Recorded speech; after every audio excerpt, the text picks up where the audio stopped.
So, you know how I told y'all that my family have the craziest things happen to us that most people wouldn't believe? Well, we're back with another story time. Now, this one took place probably like 2010, something like that, right? So, kids were getting ready to go to school.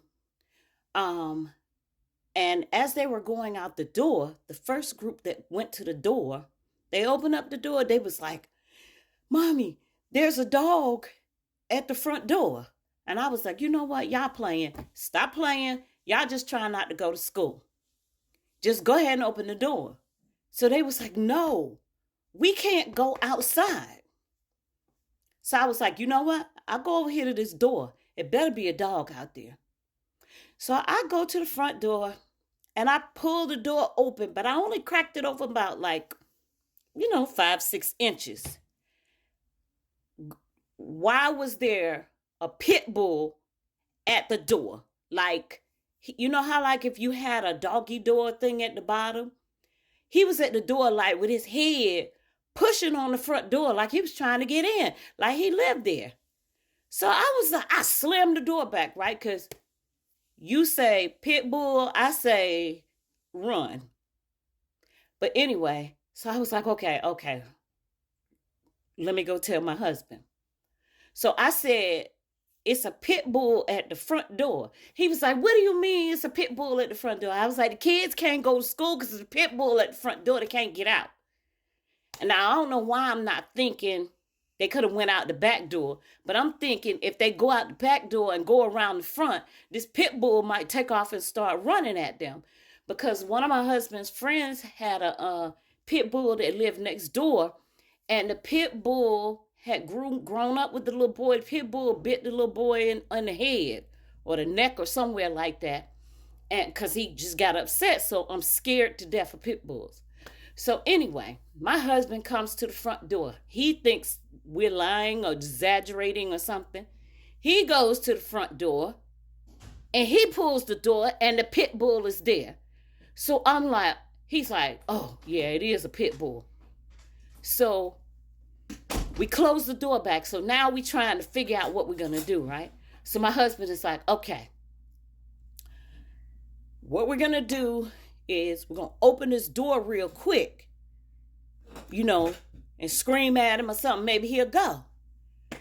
We open the door.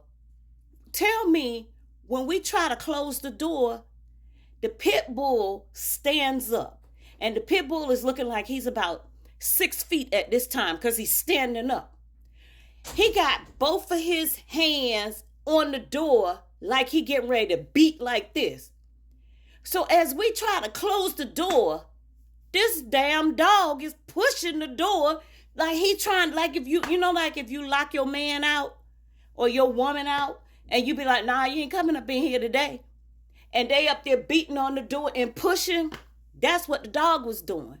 So then we was like, oh my God, what's going on here? Who dog is this? This aggressive behind dog. But the dog wasn't barking or nothing. So we was like, okay, close the door back. So me and my husband, the kids watching us as we trying to come up with the master plan. We don't know what we're going to do. So we try to close the door. The pit bull take his head, put it up against the door, and he braced back and he pushing the door like pushing the door. So I'm like, ain't nobody gonna believe this. Ain't nobody gonna believe this dog is trying to get up in here like he live here. So, oh my gosh, y'all, I'm so sorry. It just bring back memories, and I just get all stressed out all over again. So the dog is pushing. We pushing. So my husband decides, you know what? I'm gonna go over here and I'm gonna try to lure the dog away, so you and the kids can hurry up and jump in the car, and then I'll lure him down the street. So we had a little teacup poodle. R.I.P. Precious. We had a little teacup poodle, Precious. So he was like, I'm going to go get some of Precious dog food, and I'm going to trail the dog down the street so that, the kids can go ahead and go ahead and go to their bus stop. So he was like, my husband has this big thick coat because he's from Baltimore. There's like a shearling coat. It's real thick. And he was like, pit bulls, they jump at your throat. So he takes the coat and he puts it on. He comes back wrapped up with scarves all around his neck. I was like, look, I thought you was going to go get the dog. You up here getting dressed for the wintertime. I need you to go get the dog. He talking about, no, because they jump. And when they jump, the first thing they do is grab for your throat. Now, we sitting here having a full-fledged argument at the front door. But you're thinking this dog gonna be gone by now.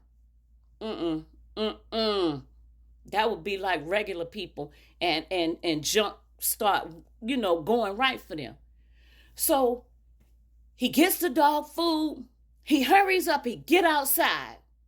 So as he's going outside, he's trailing dripping dog food away from the house because I'm guessing the dog was hungry. So the dog is following him.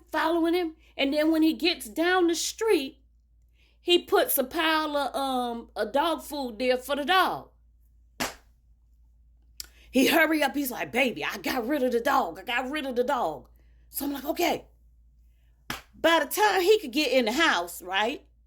Remember, all the kids are going to the bus stop. By the time he could get to the house, we hear a knock on the door. Knock, knock, knock, knock, knock, knock, knock. Knock, knock, knock, knock, knock. So he was like, who is this? My husband go and open the door. It's 2 kids standing there talking about, sir, we see you lost your dog. We brought the dog back. So we already took the dog. Finally got rid of the dog. Now y'all done brought the dog back. So now the dog right back at the door, pushing on the door. So we like, oh my gosh, what we gonna do? So while my husband was trying to get the dog back down the street again, me and my other daughter, you know what? She wasn't in college. I thought she was in college. She wasn't in college. She must have been in high school. I don't know. But anyway, it's probably going to have to be a part 2 to this story, but I'm going to keep going until I can. But y'all make sure that y'all tune in because y'all going to want to hear this. This ain't even the strangest part. So, me and my daughter, we get in the car because it looks like the dog is well kept. So we're like, somebody must have lost their dog. So we're driving down the street. We're trying to ask everybody, well, do we think we seen this dog in the neighborhood before? Anything like that? No. So my husband is like, okay, we're gonna lure the dog down the street again so the kids can go ahead on and get in the bus. So at this time, what kind of car? We had a vintage Jaguar. My husband had bought me for one of my birthdays. So it's a 2-seater. No, excuse me, it's a 4-seater. It's a 4-seater. Is it a 2-door or 4-door? It's a 4-door. So anyway, we go. He get the kids. Now I'm driving. We lure the dog down the street, right? Or so we think. Kids get on the bus. We get back, jump back in the car so we can go ahead and leave. The dog starts chasing the car. So we like, okay, this is what we're going to do. We're going to get in the car. And my husband be having all these plans that I be going through with and really be having us out here in the street looking crazy because the kids be laughing at us. So mind you, my husband said, okay, this is what we're going to do. The kids going to go this way, go get on the bus. And we're going to go this way and I'm going to drop the dog food out the window. Because if I drop the dog food out the window, the dog will follow the car. Okay? So, come back for the rest of it because this video is about to end and this ain't even the good part.